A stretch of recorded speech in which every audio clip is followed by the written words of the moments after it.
Pernahkah Anda bayangkan? Orang yang paling kita bantu justru yang pertama meninggalkan kita. Tapi ingat, kalau manusia menutup pintu, Tuhan bisa buka 1000 jendela rezeki. Inilah kisah viral Naera, istri yang ditinggal suami setelah diangkat P3K. Tapi justru kini hidupnya berubah luar biasa. Assalamualaikum warahmatullahi wabarakatuh. Halo teman-teman semua, selamat datang di channel ini. Di sini kita akan dengarkan kisah nyata penuh pelajaran hidup yang bikin hati bergetar. Jangan lupa tekan tombol subscribe, like, dan aktifkan lonceng notifikasi, biar kamu gak ketinggalan kisah inspiratif berikutnya. Suara motor tua itu terdengar setiap pagi, berderak pelan menembus kabut tipis di jalan kampung. Motor bebek keluaran tahun 90-an, dengan catnya yang mulai pudar dan spion sebelah kanan yang sudah tak ada, menjadi saksi bisu perjuangan seorang pria bernama Sadewa. Setiap pagi, ia berangkat kerja pukul 6:30, mengenakan seragam Satpol PP lusuh dengan kancing atasnya sudah longgar. Namun di matanya, ada semangat yang tak pernah padam. Semangat seorang suami yang ingin menafkahi keluarganya, meski dengan gaji pas-pasan sebagai pegawai honorer di kantor pemerintahan daerah. Di rumah kontrakan kecil yang berdinding triplek, Naera, istrinya, sudah bangun sejak adzan subuh. Dengan langkah pelan ia menyiapkan bekal sederhana. Nasi, tempe goreng, dan sambal ulek buatan sendiri. Kadang kalau lagi ada rezeki lebih, ia tambahkan telur dadar yang dibagi 2 untuk makan siang suaminya. Anak pertama mereka, Raffi, baru berumur 4 tahun. Sedangkan adiknya, Nadia, masih 2 tahun, belum lancar bicara tapi sudah pandai memanggil ayahnya dengan suara manja. Ayah, ayah kerja, ya. Kalimat kecil itu menjadi penyemangat Sadewa setiap pagi sebelum berangkat. Hidup mereka tidak mewah, tapi penuh cinta. Rumah kontrakan sederhana itu seolah hangat dengan tawa anak-anak. Namun, di balik kehangatan itu, ada perjuangan besar yang tak terlihat. Naera setiap hari berkeliling kampung menjajakan gorengan buatan tangannya. Tempe, tahu isi, bakwan, dan pisang goreng. Dengan pikulan kecil di tangan, ia berjalan dari gang ke gang, kadang di bawah terik matahari, kadang di tengah gerimis. Uang hasil jualannya tak seberapa, kadang hanya Rp50.000 sehari. Tapi dari situlah mereka hidup. Kadang malam hari, ketika anak-anak sudah tertidur, Sadewa duduk di teras sambil menghitung uang sisa gaji bulan lalu. Gajinya sebagai honorer hanya cukup untuk bayar kontrakan dan beli beras. Untuk susu anak, Naera biasanya mengganti dengan bubur buatan sendiri. Tapi tak sekalipun Naera mengeluh. Ia justru selalu menenangkan suaminya. Yang penting kita sehat, Bang. Selama bisa makan dan anak-anak senyum, itu sudah cukup, katanya lembut. Sadewa hanya terdiam, menatap wajah istrinya yang polos tanpa riasan, namun terlihat sangat tulus. Namun hidup di tengah kesederhanaan seringkali menguji kesabaran. Pernikahan mereka dulu sempat tak direstui oleh orang tua Sadewa. Ibunya sempat berkata, "Ngapain nikah sama perempuan kampung yang cuma jualan gorengan? Kamu itu bisa dapat yang lebih." Tapi Sadewa bersikeras. Ia mencintai Naera bukan karena rupa atau harta, tapi karena hatinya yang lembut dan pekerja keras. Sejak menikah, ia berjanji akan melindungi dan membahagiakannya, walaupun kenyataannya tidak semudah itu. Setiap kali kontrakan akan habis masa sewanya, Naera selalu lebih dulu cemas. "Bang, uang kontrakan tinggal sebulan lagi," ujarnya lirih. Sadewa mengangguk. "Iya, nanti abang cari tambahan kerja. Mungkin jadi kuli malam." Dan benar saja, beberapa kali Sadewa ikut proyek kecil bangunan hanya untuk menambah uang sewa rumah. Ia pulang dengan tubuh penuh debu dan tangan kapalan, tapi tetap tersenyum melihat anak-anak yang menunggunya di depan pintu. Di tengah keterbatasan, keluarga kecil itu justru punya kebiasaan indah. Setiap malam minggu, mereka makan bersama di depan rumah sambil melihat bintang. Makanan mereka sederhana, nasi dan gorengan sisa jualan Naera, tapi suasananya selalu penuh syukur. "Bang, kalau nanti abang jadi pegawai tetap, kita beli rumah kecil ya. Biar gak ngontrak terus," kata Naera sambil tersenyum. Sadewa mengangguk, memandangi istrinya dengan mata yang basah. "Iya, sayang, abang janji." Tapi jauh di lubuk hatinya, Sadewa sering merasa gagal sebagai kepala keluarga. Teman-temannya banyak yang sudah punya rumah, punya mobil, bahkan ada yang sudah PNS. Sedangkan ia masih honorer dengan penghasilan pas-pasan. Setiap kali melihat anak-anaknya tertidur di lantai beralas tikar tipis, hatinya terasa ditusuk rasa bersalah. Namun ia selalu menenangkan diri, mungkin Tuhan sedang menyiapkan sesuatu, asal aku sabar. Dan benar, pada suatu pagi, kabar itu datang. Kantor tempat Sadewa bekerja mengumumkan pembukaan seleksi pegawai pemerintah dengan perjanjian kerja, P3K. Saat membaca pengumuman di papan informasi, mata Sadewa berbinar. Ia pulang ke rumah dengan wajah penuh semangat, memeluk Naera erat. "Nai, ada pembukaan P3K. Abang mau coba daftar?" Naera terkejut, lalu tersenyum bahagia. "Alhamdulillah, Bang. Akhirnya kesempatan itu datang juga." Hari itu, keduanya berdoa lama bersama anak-anak. Di hati mereka, tumbuh secercah harapan baru. Harapan akan hidup yang lebih baik, meski jalan ke sana masih panjang dan berliku. Hari itu, pagi terasa berbeda bagi Sadewa. Langit biru cerah, suara burung gereja terdengar dari pepohonan, dan angin pagi membawa semangat baru. Di papan pengumuman kantor Satpol PP, tertempel selembar kertas pengumuman besar bertuliskan, penerimaan pegawai pemerintah dengan perjanjian kerja, P3K, tahun ini. Mata Sadewa menatap lekat tulisan itu. Tangannya gemetar, bibirnya tersenyum kecil, dan dalam hatinya muncul harapan yang lama terkubur. Begitu sampai rumah, ia langsung memeluk Naera yang sedang menjemur pakaian di halaman. "Nai, ada kabar baik. Pemerintah buka formasi P3K tahun ini," katanya bersemangat. Naera yang terkejut hampir menjatuhkan jemuran. "Serius, Bang? Alhamdulillah. Abang harus daftar, ini kesempatan besar." Anak-anak mereka, Raffi dan Nadia, ikut tertawa melihat ayah dan ibunya saling berpelukan di halaman kecil itu. Malamnya, rumah kontrakan sederhana itu penuh suasana haru. Sadewa duduk di lantai, memeriksa syarat pendaftaran yang panjang, ijazah, SK honorer, surat sehat, hingga daftar riwayat hidup. Naera menyiapkan map bekas berwarna biru dan menulis namanya di depan dengan spidol hitam. Ia membantu suaminya memfotokopi dokumen di warung fotokopian dekat masjid. Uang yang digunakan? Hasil dari penjualan gorengan hari itu. "Gak apa-apa, Bang, buat biaya daftar. Rezeki nanti Allah ganti lagi," ujar Naera sambil tersenyum. Sadewa hanya mengangguk, matanya berkaca-kaca. Ia tahu, istrinya adalah tulang punggung di balik semua semangatnya. Hari demi hari, Sadewa mulai belajar keras untuk menghadapi seleksi. Malam-malamnya ia habiskan membaca materi dan contoh soal P3K yang ia cetak dari internet. Kadang, Raffi duduk di pangkuannya sambil bertanya polos, "Ayah belajar biar jadi orang kaya, ya?" Sadewa tersenyum, mengelus kepala anaknya. "Biar bisa bikin kamu sekolah tinggi, Nak." Di sudut ruangan, Naera hanya diam menatap suaminya dengan bangga. Dalam hatinya, ia berdoa, "Ya Allah, tolong mudahkan langkah suamiku. Dia sudah terlalu lama berjuang." Namun perjuangan itu tak selalu mulus. Beberapa teman kantor Sadewa sempat mencibir. "Ngapain daftar? TAM? Ribet. Saingannya banyak. Honorer kayak kita paling gak kepilih," ucap salah satu rekannya. Sadewa hanya tersenyum. Ia tak ingin patah semangat karena omongan orang. Ia percaya, tak ada usaha yang sia-sia. Akhirnya, tibalah hari ujian. Pagi-pagi sekali, Sadewa berangkat naik motor tuanya. Naera menyiapkan bekal nasi bungkus dan air putih. Sebelum pergi, Naera menggenggam tangan suaminya erat-erat. "Bang, jangan gugup ya. Bismillah. Semua akan baik-baik saja." Sadewa mengangguk. "Doain abang, Nae. Kalau ini berhasil, abang pengen benerin rumah dan beliin kamu perhiasan kecil, biar gak cuma gelang plastik itu." Naera tertawa pelan, menahan haru. "Gak perlu, Bang. Cukup abang pulang dengan kabar baik." Ujian berlangsung di aula besar kantor pemerintahan. Puluhan peserta duduk berjarak, suasana tegang. Sadewa menghela napas panjang sebelum mulai mengerjakan soal. Ia berdoa dalam hati, mengingat wajah istrinya dan tawa anak-anak. Setiap jawaban ia isi dengan penuh keyakinan, seolah setiap huruf adalah doa. Waktu berlalu. Hari pengumuman tiba. Pagi itu Naera menyiapkan sarapan sambil menatap ponselnya. Ia lebih gugup dari suaminya sendiri.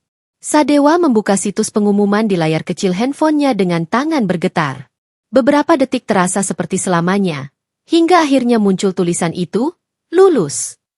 Ia terdiam sejenak, lalu menatap Naera dengan mata berkaca-kaca. Nae, abang lulus. Alhamdulillah, Nae, abang lulus. Tangis haru pecah. Naera langsung memeluk suaminya erat. Air mata jatuh di pundak Sadewa. Anak-anak ikut bersorak, tak tahu apa artinya. Tapi ikut bahagia melihat kedua orang tuanya menangis sambil tertawa. Hari itu, rumah kontrakan kecil mereka penuh kebahagiaan yang tak bisa diukur dengan uang. Naera menggoreng pisang keju dan mengundang tetangga dekat untuk ikut syukuran kecil. Semuanya ikut senang, berkata bahwa Naera beruntung punya suami yang gigih dan tak mudah menyerah. Sadewa duduk di pojok ruangan, memandangi keluarganya dengan senyum yang tak bisa disembunyikan. Akhirnya, doa-doa panjangnya terjawab. Malam itu, setelah semua tertidur, ia menatap langit-langit rumah dan berbisik lirih. Terima kasih, ya Allah. Ini bukan cuma rezekiku, tapi juga hadiah untuk Naera yang tak pernah lelah mendampingi. Namun tak ada yang tahu, di balik kebahagiaan itu, ujian baru sedang menunggu. Ujian yang akan mengubah segalanya dalam hidup mereka. Hari-hari setelah pengumuman kelulusan P3K itu terasa begitu hangat di rumah kecil Naera dan Sadewa. Wajah Sadewa selalu berbinar, seolah beban hidupnya mulai terangkat sedikit demi sedikit. Setiap pagi, ia kini berangkat kerja dengan langkah yang lebih ringan. Di dalam hati, ia berkata, sebentar lagi, statusku berubah. Aku akan jadi pegawai pemerintah. Bukan hanya soal jabatan, tapi rasa bangga karena akhirnya bisa membuat Naera tersenyum lebih tenang. Namun, di balik kebahagiaan itu, ada satu hal yang diam-diam membuat Sadewa gelisah. Pelantikan P3K dijadwalkan 3 minggu lagi. Semua pegawai yang akan dilantik diwajibkan memakai seragam resmi, kemeja putih, celana kain hitam, dan sepatu pantofel. Masalahnya, Sadewa tidak punya seragam seperti itu. Kemeja putihnya hanya satu. Itu pun sudah kekuningan di bagian kerah. Sepatu pantofelnya sudah lama rusak dan dijahit berkali-kali. Malam itu, setelah anak-anak tertidur, Sadewa duduk termenung di ruang tamu yang sempit. Ia menatap uang di dompetnya, hanya tersisa Rp120.000. Sementara harga seragam baru bisa mencapai ratusan ribu. Ia menghela napas panjang. Tiba-tiba Naera datang membawa 2 cangkir teh hangat. Abang kenapa? Kok diam aja? Tanyanya lembut. Sadewa menatap istrinya sejenak, lalu berkata lirih. Nae, abang belum punya uang buat beli seragam pelantikan. Gaji bulan depan baru cair, sementara acaranya sebentar lagi. Naera tidak langsung menjawab. Ia hanya tersenyum kecil, lalu berkata, abang tenang aja. Biar Nae bantu, ya? Sadewa menatap heran. Tapi dari mana? Nae? Uang jualan juga belum banyak. Naera berdiri, masuk ke kamar, lalu keluar sambil membawa sebuah celengan keramik kecil bergambar bunga yang sudah usang. Celengan itu selalu ia sembunyikan di bawah lemari pakaian.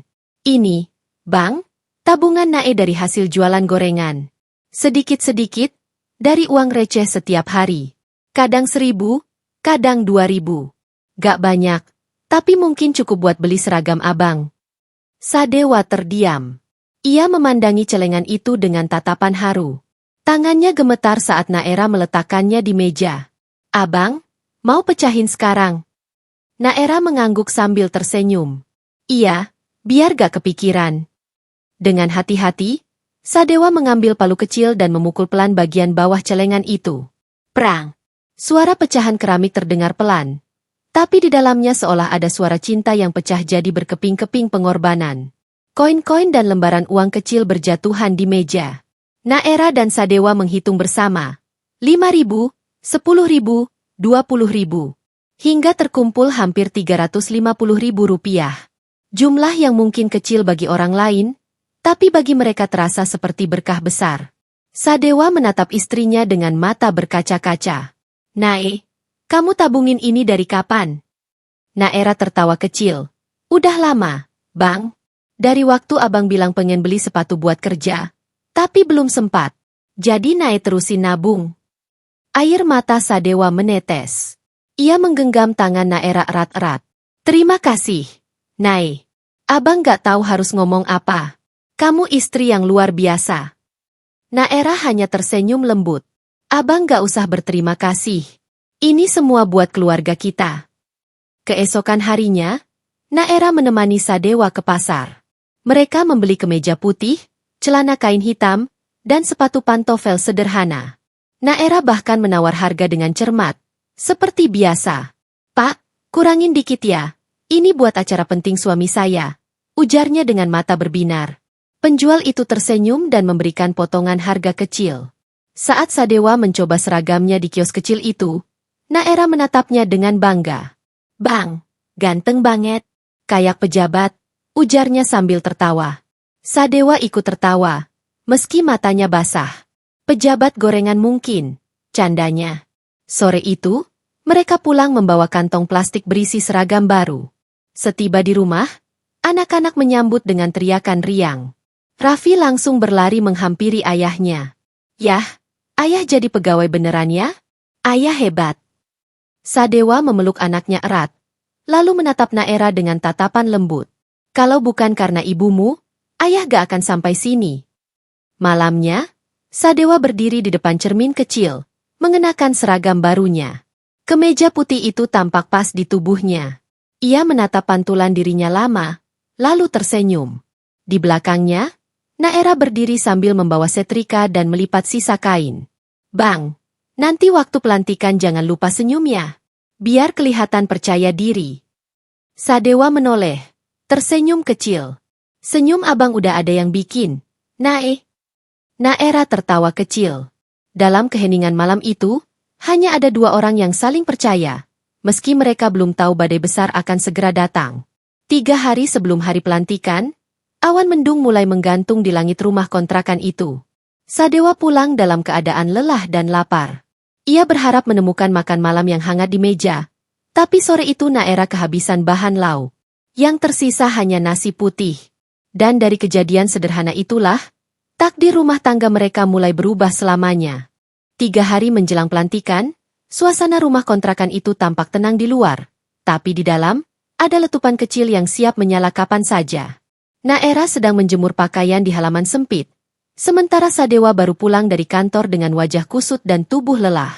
Cuaca panas, lalu macet di jalan, dan rasa lapar yang menekan perut membuat emosinya memuncak tanpa alasan jelas. Ia masuk ke dapur, membuka tudung saji, lalu diam sesaat. Hanya ada sepiring nasi tanpa lauk. Tidak ada sayur, tidak ada gorengan, bahkan sambal pun tidak. Sadewa menatap meja itu dengan tatapan kosong, lalu menegakkan badannya. Nai! Kamu gak masak apa-apa? Suaranya berat menahan emosi. Naera menoleh dari halaman, dengan wajah kelelahan.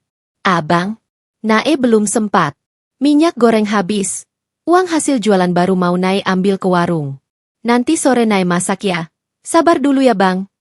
Tapi kata-kata lembut itu justru membuat bara di dada Sadewa menyala. Setiap hari alasan. Gaji abang belum juga cair.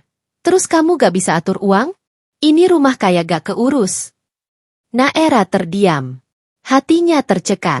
Ia menatap suaminya, menahan air mata yang hampir jatuh. Abang, Nae udah berusaha. Nae jualan dari pagi, tapi tadi ada gorengan sisa banyak gak laku. Nae cuma pengen nambahin lauk nanti sore biar abang makan enak. Namun Sadewa, yang sudah dikuasai emosi, tak mau mendengar. Ia menendang kursi hingga terjatuh. Suaranya menggelegar di rumah kecil itu.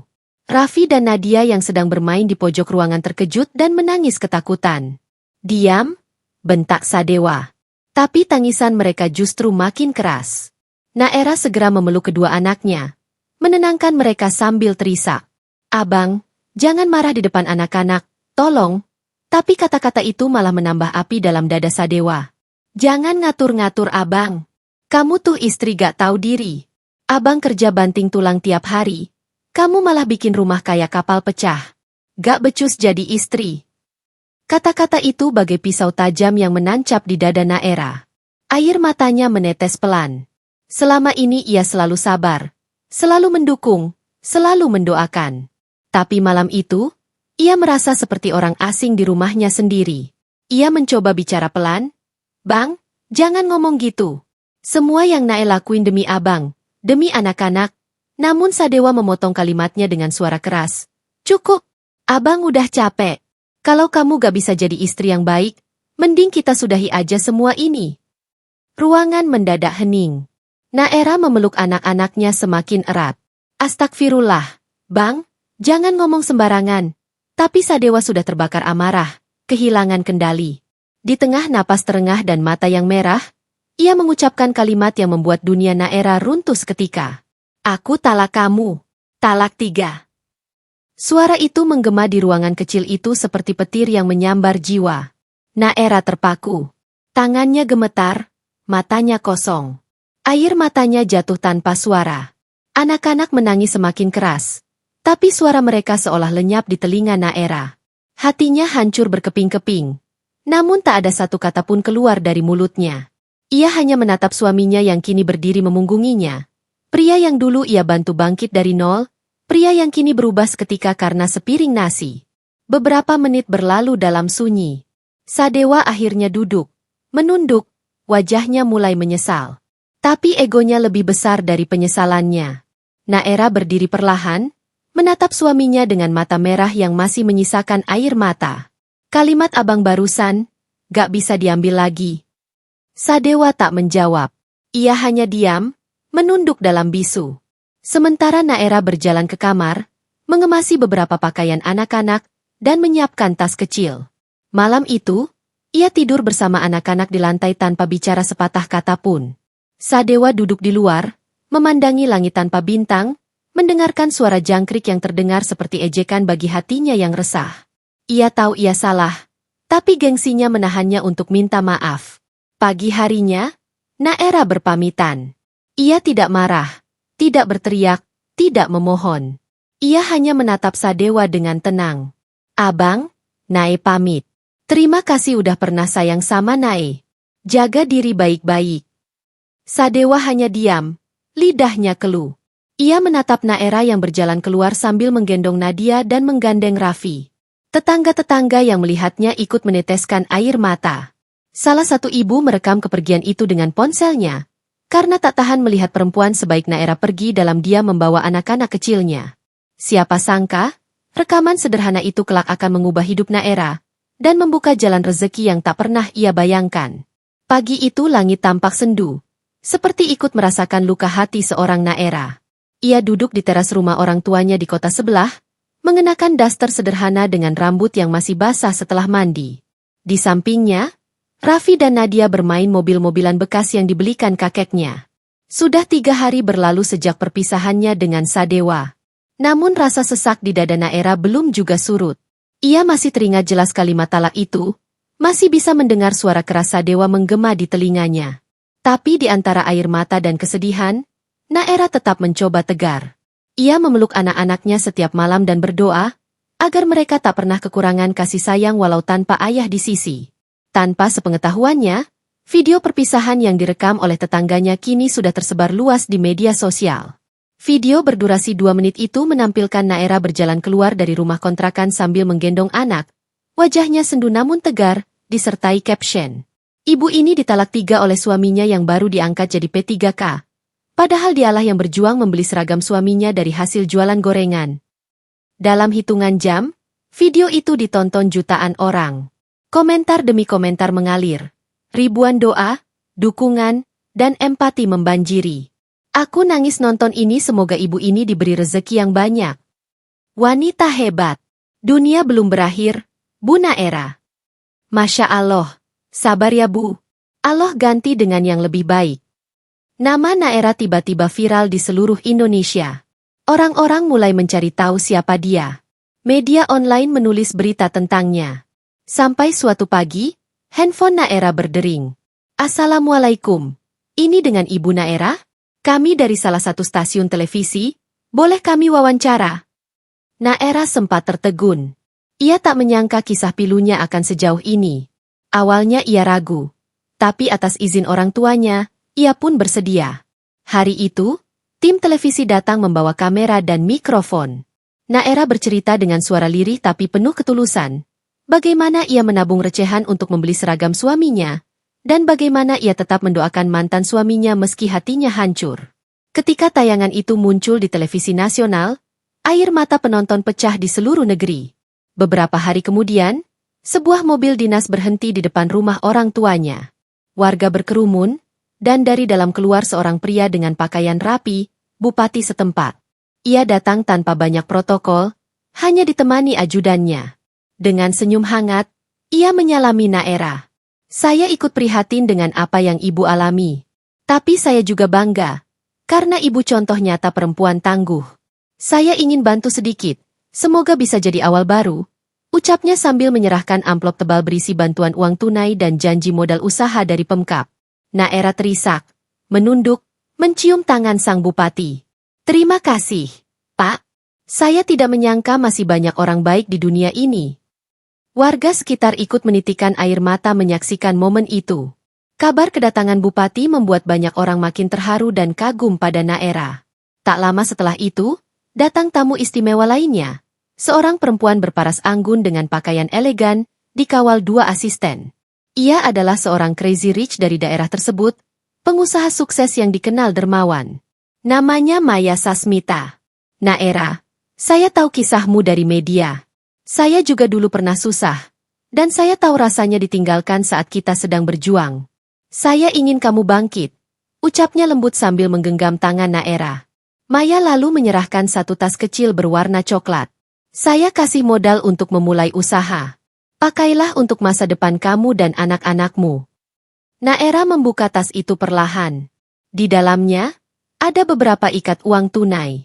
Jumlahnya besar, jauh lebih banyak dari yang pernah ia pegang seumur hidupnya. Ia menutup mulutnya dengan tangan, air matanya mengalir deras.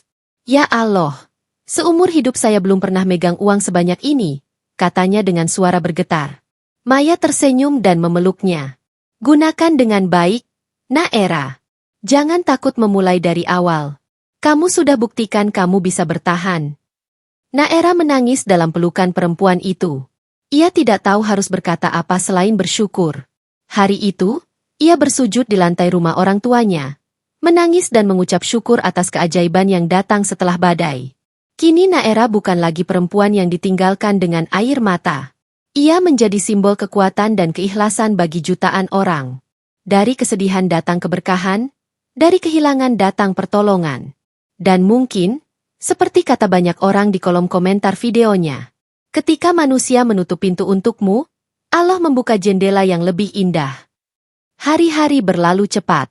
Setelah kisahnya viral dan bantuan berdatangan, hidup Naera mulai berubah. Namun perubahan itu bukan datang dalam bentuk keajaiban instan, melainkan seperti aliran air yang semakin lama semakin deras, mengisi setiap celah kehidupannya yang dulu kering. Video kisahnya di televisi nasional rupanya menjadi pintu besar yang membuka berbagai kesempatan. Stasiun-stasiun TV besar berlomba-lomba mengundang Naera sebagai bintang tamu dalam acara talk show. Bahkan, para podcaster terkenal di Jakarta mulai menghubungi tim media lokal di daerah Naera, meminta kontaknya langsung. Awalnya Naera menolak dengan halus. Ia merasa malu dan belum terbiasa bicara di depan kamera. Tapi dorongan dari orang tua, tetangga, dan teman-teman barunya membuat ia berani mencoba. Nay, kamu kan cuma perlu jadi diri sendiri. Ceritakan aja perjuangan kamu, itu sudah cukup menginspirasi banyak orang, kata ibunya lembut. Maka pada suatu pagi, Naera berangkat ke Jakarta untuk pertama kalinya. Ia naik pesawat atas biaya salah satu stasiun TV nasional yang menanggung semua akomodasi. Dalam perjalanan, ia duduk di dekat jendela, menatap awan sambil berbisik pelan. Ya Allah, ternyata engkau tidak pernah meninggalkan hamba MU. Setibanya di Jakarta, ia disambut tim produksi acara dengan ramah. Mereka menyiapkan hotel, baju, dan make-up untuk penampilan Naera. Saat duduk di ruang tunggu studio, jantungnya berdebar kencang. Tapi begitu lampu kamera menyala, wajahnya yang teduh dan suaranya yang tulus membuat semua orang terpikat. Bu Naera, bagaimana rasanya ditinggalkan setelah berjuang untuk suami? Tanya pembawa acara. Naera tersenyum kecil, menatap kamera dengan mata berkaca-kaca. Saya sedih, iya, tapi saya lebih takut kehilangan sabar. Karena saya yakin, kalau sabar gak akan rugi. Allah pasti ganti dengan yang lebih baik. Penonton di studio pun spontan bertepuk tangan. Banyak yang menitikkan air mata. Acara itu viral.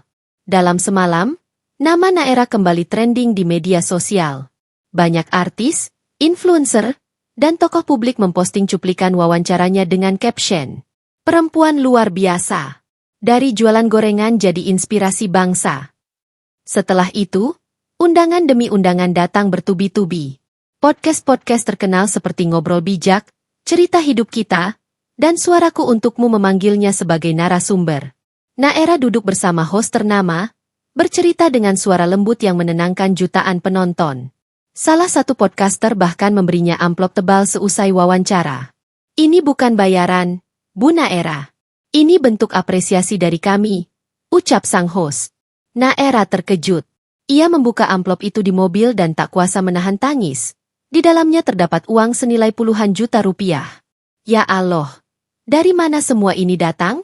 Dulu saya cuma jualan gorengan keliling." Setiap minggu, Naera diundang ke kota yang berbeda.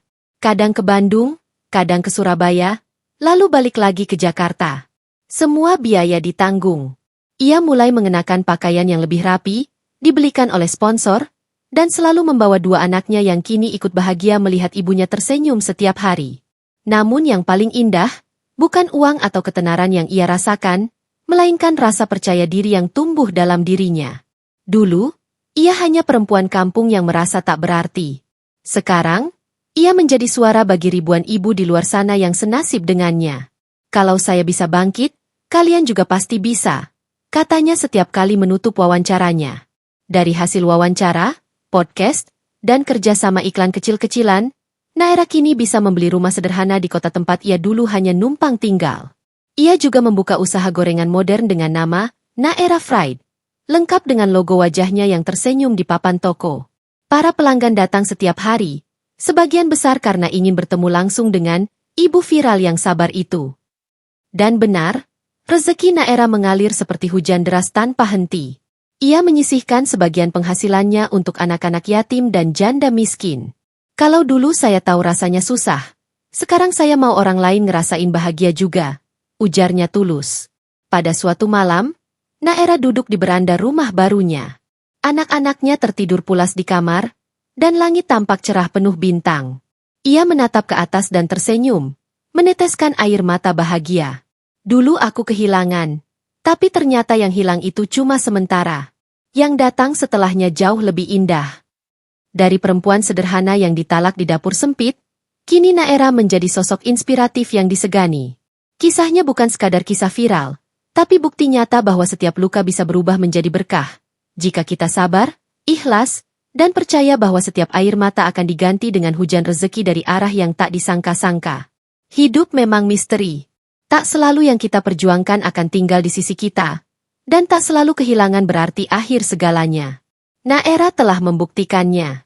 Dari seorang istri yang ditinggalkan dengan dua anak kecil, dari perempuan sederhana yang harus menabung recehan untuk membeli seragam suaminya, kini ia berdiri tegak sebagai sosok inspirasi bagi jutaan orang. Ia tak lagi menangis karena luka, melainkan tersenyum karena kebesaran Tuhan yang nyata.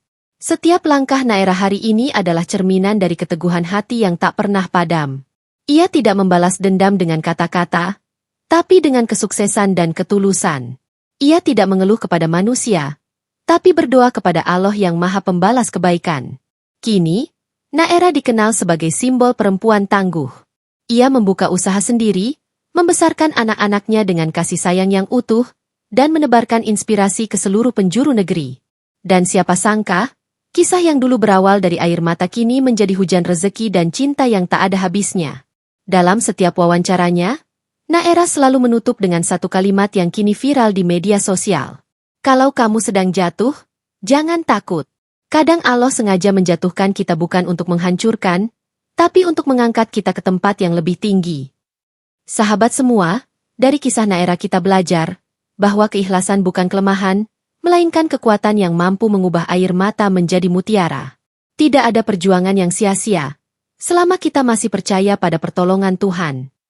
Kalau kamu tersentuh dengan kisah luar biasa ini, jangan lupa ya, klik tombol subscribe, aktifkan lonceng notifikasinya, Like dan share video ini supaya lebih banyak orang terinspirasi.